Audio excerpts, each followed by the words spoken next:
Malgré un contexte politique très tendu et une recrudescence des violences en Turquie, les élections législatives anticipées auront bien lieu le 1er novembre prochain.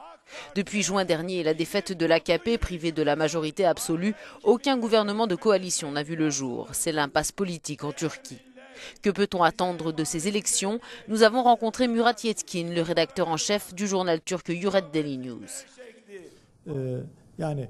Lors des élections du 1er novembre prochain, M. Erdogan et le Parti de la Justice et du Développement vont tenter de savoir s'ils peuvent récupérer ou non la majorité au Parlement.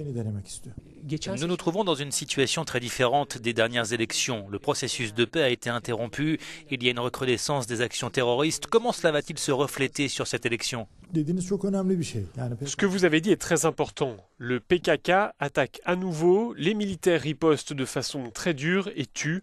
On assiste à des funérailles, à une violation des droits humains. C'est comme dans les années 90. Le Parti de la Justice et du Développement au pouvoir pousse à la majorité dans un Parlement où 4 partis sont représentés. Ils pensent qu'un gouvernement à parti unique est possible. Si cela arrive, ils auront une petite marge. Ce sera suffisant pour le président Erdogan, car dans ce cas-là, il agira comme dans un système présidentiel sans réforme constitutionnelle. Il pense aussi qu'il sera de facto président aussi longtemps que l'AKP restera au pouvoir.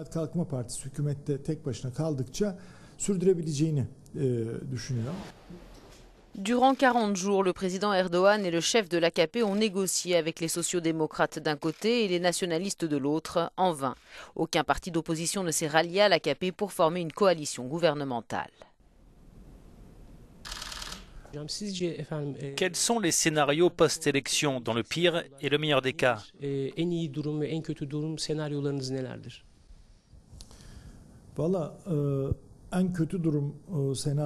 Le pire scénario serait de s'orienter vers un deuxième tour lors de ces élections.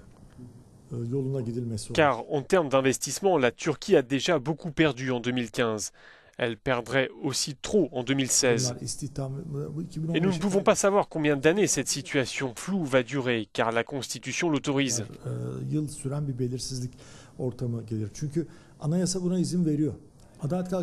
Si l'AKP n'obtient pas la majorité, nous aurons un gouvernement de coalition. Et il y a 2 possibilités pour un tel gouvernement. La première, c'est une alliance entre l'AKP et les nationalistes. Et l'autre, une alliance entre l'AKP et les républicains. Dans ce dernier cas, il s'agirait d'une coalition de consensus, ce que la Turquie n'a pas connu depuis de nombreuses années. Cette coalition de consensus réunirait les 2 principaux courants politiques turcs. Sur ce modèle, il est hautement probable d'avoir une constitution démocratique, une constitution qui ne serait certainement pas celle d'un régime présidentiel.